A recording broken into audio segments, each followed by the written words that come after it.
Good morning, magandang tanghali. So, sobrang init mga kainday. Magluto na tayo ng ating lunch. Ang lulutuin ko ay tinola. Yan. With sayote ang ilalagay natin. So, keep on watching. Thank you so much. So, ako mga kainday, ito yung aking sayote. Ang ginagawa ko dyan para hindi siya madagda ay ginaganyan ko siya. Para hindi kumapit sa kamay natin. Yan, pag malagkit na siya, pag very sticky na siya, so pwede na natin siyang tanggalan ng skin. Skin daw, oh. Yan, ganyan mga kainday. Diba? Lumalabas yung ano niya, yung kulay. Yan yung very, parang slimy. Yan.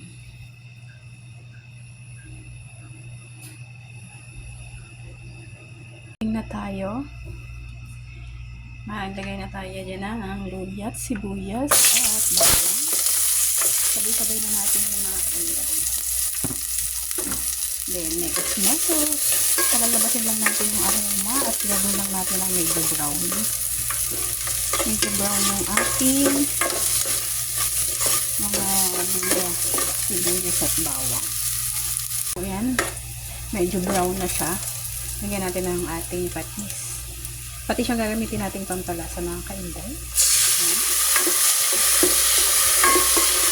Mekos-mekos lang siya. And then, ilalagay na natin yung ating chicken para masasay natin siya. Yan, ilagay natin yan.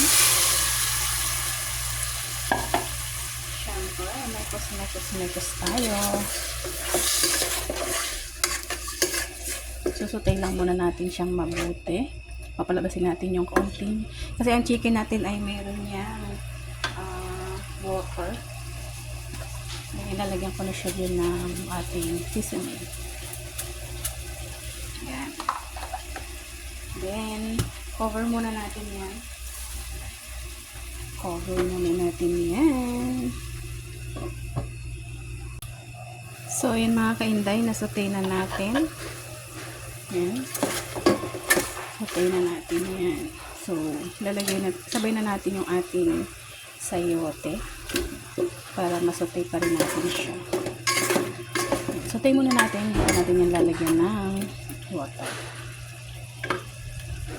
Para lumambot na rin yung ating sayote. Tingnan na natin. Yan ang mga kainday. Nasutay na natin siyang mabuti with wala na siyang konti na lang sabaw niya, so baka masunog pa yun mga kainday. Lagyan na natin siya ng sabaw. Ayan. Then syempre pakukulan pa rin muna natin to, tsaka natin siya titimplahan mga kainday kung okay na ba yung timpla, diba? Cover it muna natin yan. So ayan na mga kainday ang ating ulam. Ayan, diba? Soup pa lang. Solved na. Oh.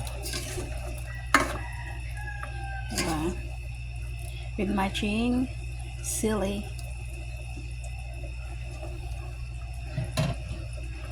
So, ayun na mga kainday ang ating ulam. Done cooking na tayo. Thank you for watching. Please follow, like, and share. Bye!